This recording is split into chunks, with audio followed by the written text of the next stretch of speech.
Tugas yang mustahil. Abu Nawas belum kembali, kata istrinya.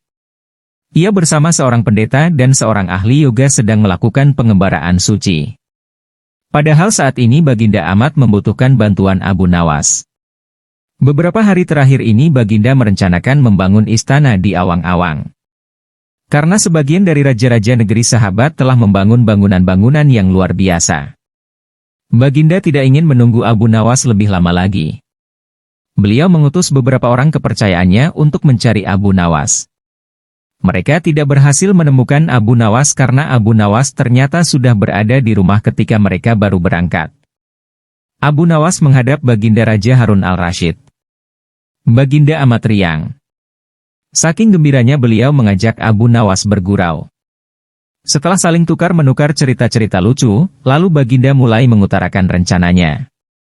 Aku sangat ingin membangun istana di awang-awang agar aku lebih terkenal di antara raja-raja yang lain. Adakah kemungkinan keinginanku itu terwujud, wahai Abu Nawas? Tidak ada yang tidak mungkin dilakukan di dunia ini Paduka yang mulia, kata Abu Nawas berusaha mengikuti arah pembicaraan Baginda.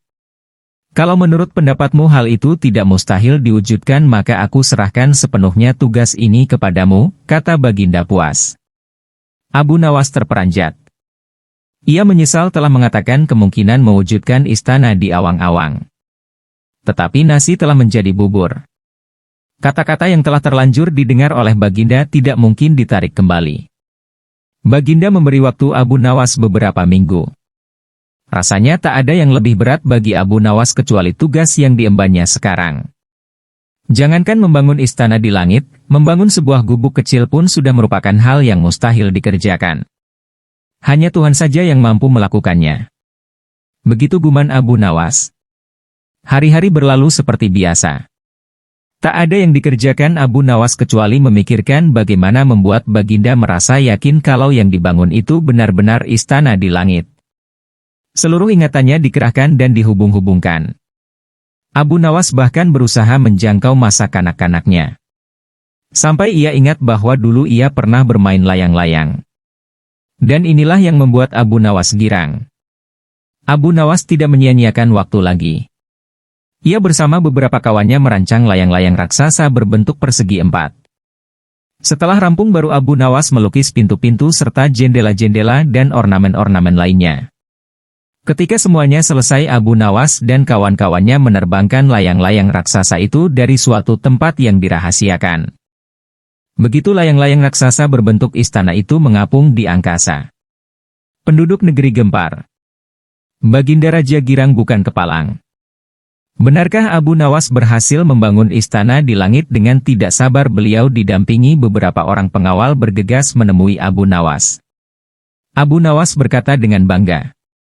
Paduka yang mulia, istana pesanan Paduka telah rampung.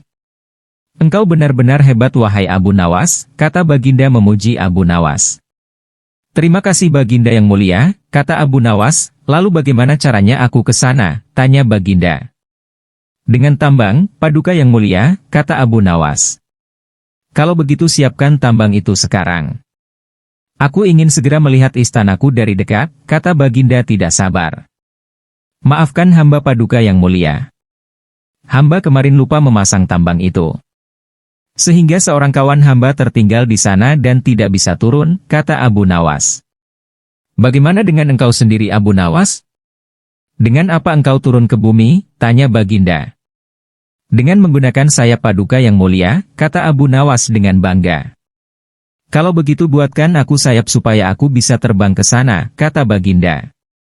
Paduka yang mulia, sayap itu hanya bisa diciptakan dalam mimpi, kata Abu Nawas menjelaskan. Engkau berani mengatakan aku gila sepertimu? Tanya Baginda sambil melotot. Ya, Baginda. Kurang lebih seperti itu, jawab Abu Nawas tangkas. Apa maksudmu? Tanya Baginda lagi. Baginda tahu bahwa membangun istana di awang-awang adalah pekerjaan yang mustahil dilaksanakan. Tetapi Baginda tetap menyuruh hamba mengerjakannya. Sedangkan hamba juga tahu bahwa pekerjaan itu mustahil dikerjakan, tetapi hamba tetap menyanggupi titah Baginda yang tidak masuk akal itu, kata Abu Nawas berusaha meyakinkan Baginda. Tanpa menoleh Baginda Raja kembali ke istana diiring para pengawalnya. Abu Nawas berdiri sendirian sambil memandang ke atas melihat istana terapung di awang-awang. "Sebenarnya siapa di antara kita yang gila?" tanya Baginda mulai jengkel. "Hamba kira, kita berdua sama-sama tidak waras tuanku," jawab Abu Nawas tanpa ragu.